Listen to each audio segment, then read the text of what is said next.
বাসর ঘরের দরজা খুলে ভেতরে ঢুকতেই তামিম ফুলে ফুলে সাজানো বাসর ঘরের দিকে তাকাতেই অবাক হলো। বাসর ঘরের বিছানায় তার নববধূ নেই। তামিম মনে মনে ভাবলো, কি ব্যাপার, জেরিন কোথায় গেল? এমন সময় দরজার আড়াল থেকে লাফ দিয়ে হালুম বলে তামিমের সামনে পড়ল জেরিন। তামিম কিছুটা চমকে উঠলেও নিজেকে সামলে নিয়ে বলল, অনেকটা ভয় পেয়েছি। জেরিন তামিমকে শক্ত করে জড়িয়ে ধরে বলল, এতদিনের স্বপ্ন আশা আজ পূর্ণ হলো, আমি তোমাকে আমার করে পেলাম।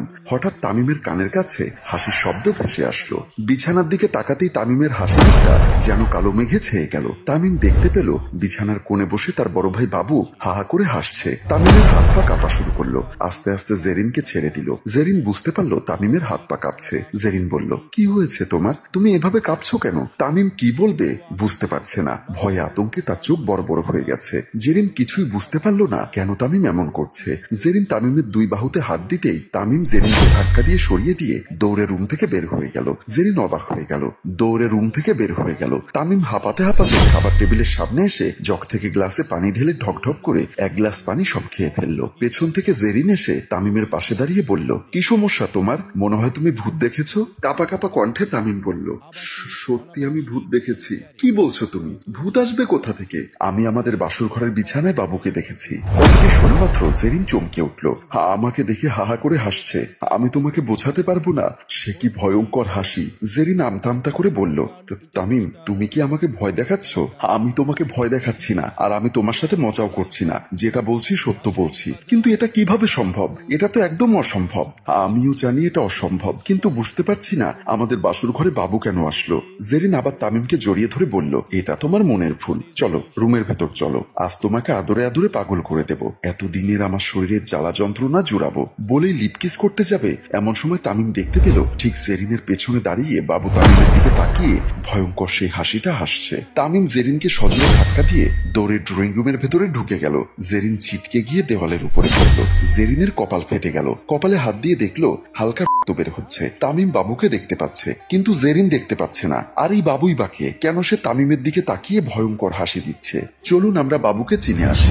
ড্রয়িং রুমের সোফায় বসে বাবু পত্রিকা পড়ছে। এমন সময় বাবুর মা নার্গিস বেগম পাশে এসে দাঁড়িয়ে বলল, তামিমের কলেজে একটা অনুষ্ঠান আছে, ওর 7,000 টাকা লাগবে। বাবু মুচকি হাসি দিয়ে দাঁড়িয়ে বলল, মা তা তোমার ছোট ছেলের টাকা লাগবে, তা তুমি কেন এসেছো? ওকে পাঠাও, ও তোর সঙ্গে লজ্জায় কথা বলতে পারে না। মা আসল ঘটনা এটা না, আসল ঘটনা হলো ও আমার কাছ থেকে একবার টাকা নিয়ে বন্ধু বান্ধবের সাথে উড়িয়ে দিয়েছে, কিন্তু কলেজের অনুষ্ঠানের টাকা আর দিতে পারেনি। এখন সেজন্য তোমাকে পাঠিয়েছে। পকেট থেকে 7,000 টাকা বের করে মায়ের হাতে দিয়ে বলল, মা তামিমকে অন্তত পড়াশোনাটা একটু ভালো করে করতে বলো। টাকা যখন যা লাগবে তোমাকে পাঠাতে হবে না, আমার কাছেই চাইতে বলো। আমার অফিসের সময় হয়েছে, আমি আসি। বলেই মুচকি হেসে ড্রয়িং রুম থেকে বের হয়ে গেল। একটা হোটেল রুমের বিছানায় একান্ত সময় কাটাচ্ছে তামিম ও জেরিন। একটা চাদরের নিচে দুজন দুজনার সাথে সম্পর্কে লিপ্ত হয়েছে। হঠাৎ ক্লান্ত শরীরে বিছানায় শুয়ে পড়ল তামিম। জেরিন কাপড় ঠিক করে তামিমের বুকের উপর মাথা রেখে শুয়ে পড়ল।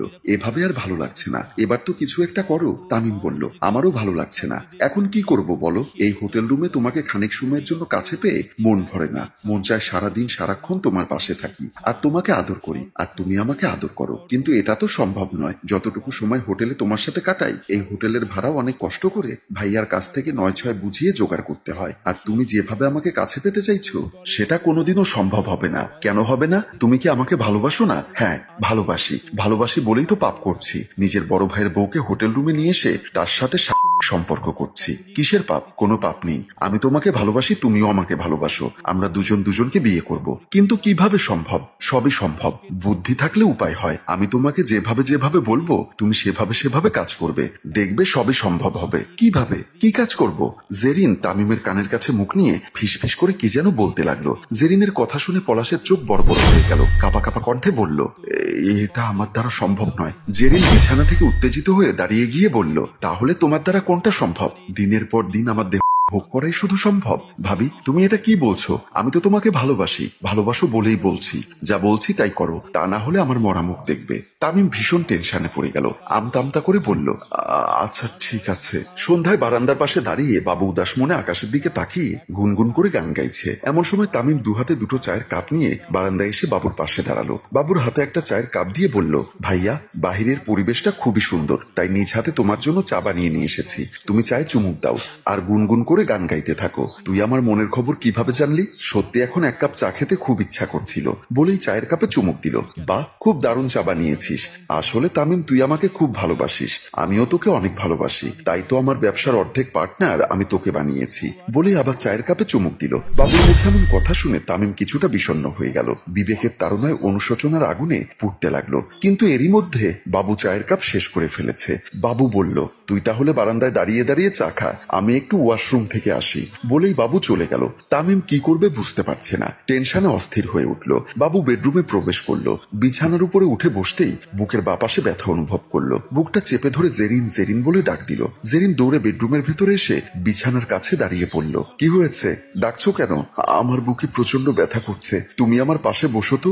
জেরিন বিছানার পাশে বসে বাবুকে শোয়াতে যাবে, এমন সময় বাবু বুকটা শক্ত করে চেপে ধরে চিৎকার দিয়ে উঠল। বাবুর চিৎকার শুনে বাবুর মা ও তামিম দৌড়ে বেডরুমের ভেতরে চলে আসলো। বিছানার কাছে দাঁড়াতেই তারা দেখতে পেল বাবু গলাকাটা মুরগির মতো ছটফট করতে করতে বিছানায় পড়ে শেষ নিঃশ্বাস ত্যাগ করলো। সবাই বুঝতে পারলো বাবু আর নেই। নার্গিস বেগম বাবুকে জড়িয়ে ধরে হাউমাউ করে কান্না করতে লাগলো। জেরিন ন্যাকা কান্না করতে করতে তামিমের দিকে তাকিয়ে মুচকি মুচকি হাসছে। তামিম ভাইয়ের মৃত্যুতে হতবাক হয়ে গেল। কিছুটা বিবেকের তাড়নায় বুকের ভেতর থেকে কান্না বের হতে চাইছে, কিন্তু চোখে পানি নেই। এভাবে কেটে গেল 1 মাস। একদিন এক উকিল বাসায় আসলো। বাসার সবাই ড্রয়িং রুমে উপস্থিত ছিল। সবার সামনে উকিল বলল, এই সম্পত্তির অর্ধেক বাবু সাহেব মৃত্যুর আগে তার ছোট ভাই তামিমের নামে লিখে দিয়ে গেছে, আর অর্ধেক তার স্ত্রী জেরিনের নামে লিখে দিয়ে গেছে। এই হলো তার দলিল। জেরিন বলল, আম্মা, এভাবে আর আপনাদের বাড়িতে থেকে আমি কি করব? আপনার ছেলে তো আর নেই, আগামীকাল আমি আমার বাবার বাড়িতে চলে যাব বলেই বাসার ভেতরে চলে গেল। উকিল বলল, আপনারা যদি কিছু মনে না করেন তাহলে আমি একটা কথা বলতে পারি। নার্গিস বেগম বলল, বলুন উকিল সাহেব, কি বলবেন? বাবু সাহেবের স্ত্রী যদি এক্ষুনি বাড়ি থেকে চলে যায় তাহলে এই সম্পত্তির অর্ধেক সে নিয়ে যাবে। তার চেয়ে বরং একটা কাজ করতে পারেন, আপনাদের সব সম্পত্তি আপনাদেরই থাকুক, সেই ব্যবস্থা নিতে পারেন। নার্গিস বেগম বলল, সেটা কিভাবে সম্ভব?